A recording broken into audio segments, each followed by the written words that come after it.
If you're at a certain point in your healing, you'll recognize this immediately. Healing can make certain relationships suddenly feel uncomfortable, awkward, and sometimes even unbearable. And this is not because you're angry, it's not because you're becoming difficult, but because you finally stop living as the version of yourself that you've outgrown. Now, no one tells you this part about healing. They'll tell you that you're going to feel lighter and you're going to be more peaceful and you're going to have more confidence. And all of that is true and it's wonderful. But what they don't tell you about healing is that it also changes how you relate. It changes what you are available for. You stop relating as the old you. You stop forcing interest where it no longer exists, because healing changes what feels true. And some people, they still want the old version of you. So when you heal, when you really heal, you don't become colder. You don't become selfish. You don't suddenly change for no reason. What actually happens is much simpler than that. You just stop tolerating things that once felt easier to accept. You're not being dramatic. It's just that you finally understand what that actually costs you. And this can show up in small, almost unremarkable ways. Like maybe you're sitting with some old friends that you've known for a long time and the conversation turns towards the usual, harmless gossip. And maybe you used to join in. And you weren't trying to be unkind. You were just you wanted to feel included. But now you don't want to. Not because you think you're better than anyone, not because you're judging anyone. It just doesn't feel good anymore. It doesn't interest you. It doesn't feel like who you are now. Or maybe it shows up somewhere else, like maybe you used to enjoy loud, crowded places with a certain group of friends, music and noise and surface level conversation. And this used to be fun. It used to feel like connection. But now it feels exhausting. It's too loud. It's too shallow. You notice yourself wanting more quiet, more depth, real conversations, or no conversation at all. In that moment, you'll realize something quietly but clearly. You're not broken. You haven't lost your spark. You've just changed. You've grown. Now, if you're recognizing yourself in any of this, I'd love to know. Just leave a comment below, even just a yes, so I know I'm not speaking into the void. Now, there may be a time when staying quiet felt simpler, when overgiving felt safer than creating tension, when accepting less felt better than being alone. And sometimes, if we're being honest, it isn't even about ease. It was about believing that maybe this was as good as it's going to get. And if you've read my book, you know what I'm talking about here, that many of us know the feeling of settling in a relationship or in work or in a life that felt safer than it felt true. And this is important to understand. Before we've healed, we weren't pretending. We weren't being phony. We weren't consciously changing ourselves to manipulate outcomes. We simply didn't know ourselves the way we do now.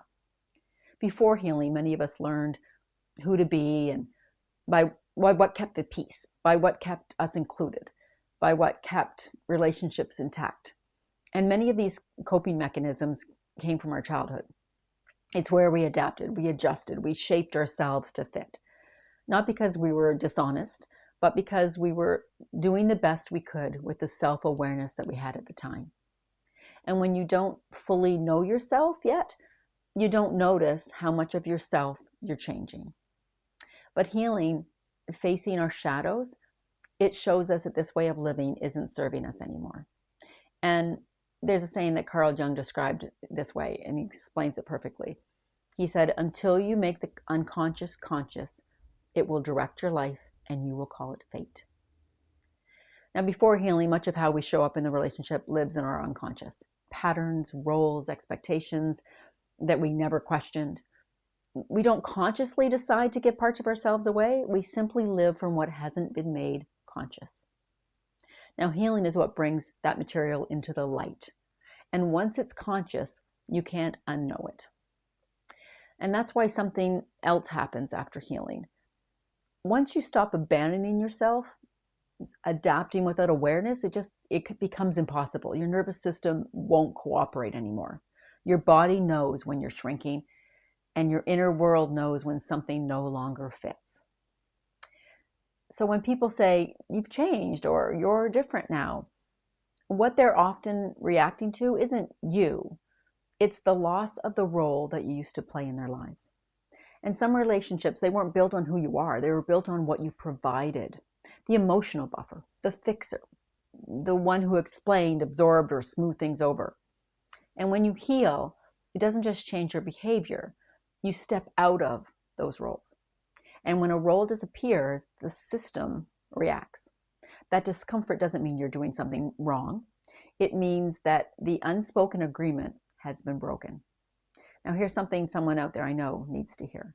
Staying in roles that you've already outgrown is how many years quietly disappear. Slowly, day by day, as you continue to show up as someone you no longer resonate with, just because it felt easier at the moment. Healing brings clarity, and clarity makes certain compromises impossible to dismiss. Healing doesn't just show up, doesn't show you what you won't accept anymore. It shows you what you actually want. More peace, more honesty, less emotional labor, fewer relationships, but deeper ones. And sometimes, and this is the hard truth, it shows up that certain people no longer fit the life you're trying to live. And that doesn't make you heartless, it makes you awake.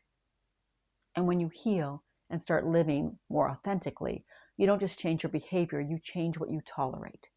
You change what you respond to. You change the energy you bring into your life. And whether we describe this psychologically or spiritually, the truth is the same.